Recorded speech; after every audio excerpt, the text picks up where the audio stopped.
General cleaning. Say hi, Belle. Sayang na yung pag-gym mo. Ate Wena, hello. Hello, ma. Grabe yung kubo, silang-sira, oh. Ito yung bahay, oh, nililinis natin. Hanggang doon sa dulo, lilinisin natin. 800 square meters. Wala akong kilay. 800 square meters yung ating lilinisin, ano. Ayan ating mga, ano. Wala kasi akong makuha na tagalinis lahat na sa outing. Kaya walang taga-grass cutters today. Kaya kami lang. Pumunta kayo ng bukid, wala kayong dalang posporo. Mainit, mainit, mainit.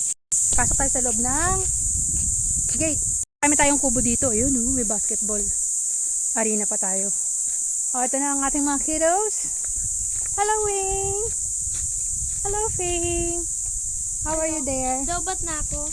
Lobat ka na? O, di mag-charge ka. Ay, nakatulog si Wayne nung pagod. Diba? Ang ganda ng lugar. Sobrang payapa. 2.6 hectares to eh. Ang may-ari ay sila Ate Mabel saka sila Tatay Juanito. Tapos nung inayos ko yung 2.6 hectares na lupa nila, yon, nabigyan tayo ng 800 square meters, no? Nabentahan tayo. Yun ang advantage, no? Tsura ko. May nakabayabas. Yun ang advantage kapag ang hanap buhay mo ay taga-ayos ng lupa. Kapag may mga landowners tulad nila Ate Mabel,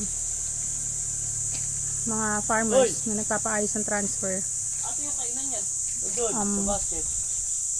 pagandahan, advantage, makakabili ka. Pag nagpa-subdivide sila, pwede ka manligaw na pabili na rin. Diba? Mahilig talaga ako sa mga bundok-bundok. Bayabas! Tsura ko. Nagpapa-laser kasi ako ng kilay, kaya wala akong kilay. Kaya nung nilaser yung kilay ko, tinanggal yung microblading, naka 5 sessions na ako. Kasi yung ink sa malalim, no? Nalagas yung original na kilay, as in yung kilay nalagas. Nasunog. Mga after 2 weeks, tutubo yan. Baka ilagay na rin yung fiber eyebrows na pinapalagay ko. Expensive kasi sa microblading. Kasi ang microblading, 2.5 lang eh. Ang fiber eyebrows, 17,000. Bukod pa yung erasure, mahal ang erasure. Nakalimang sessions na ako. Kain tayo, Biabas.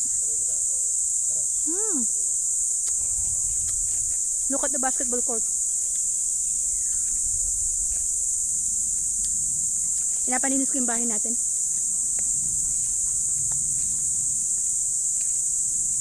Yung mga anak kong lalaki, halos ayaw akong samahan dito.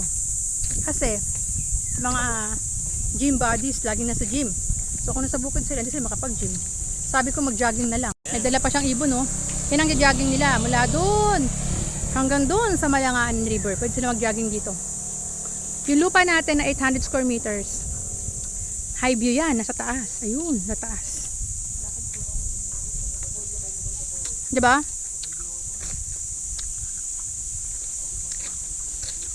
Meron tayong concrete house. Ayun, no, sa taas.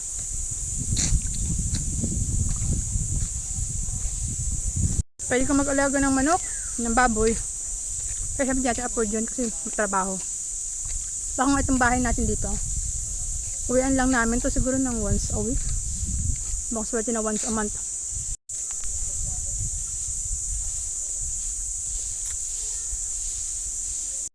Hindi talaga masyado maganda pag walang kilay.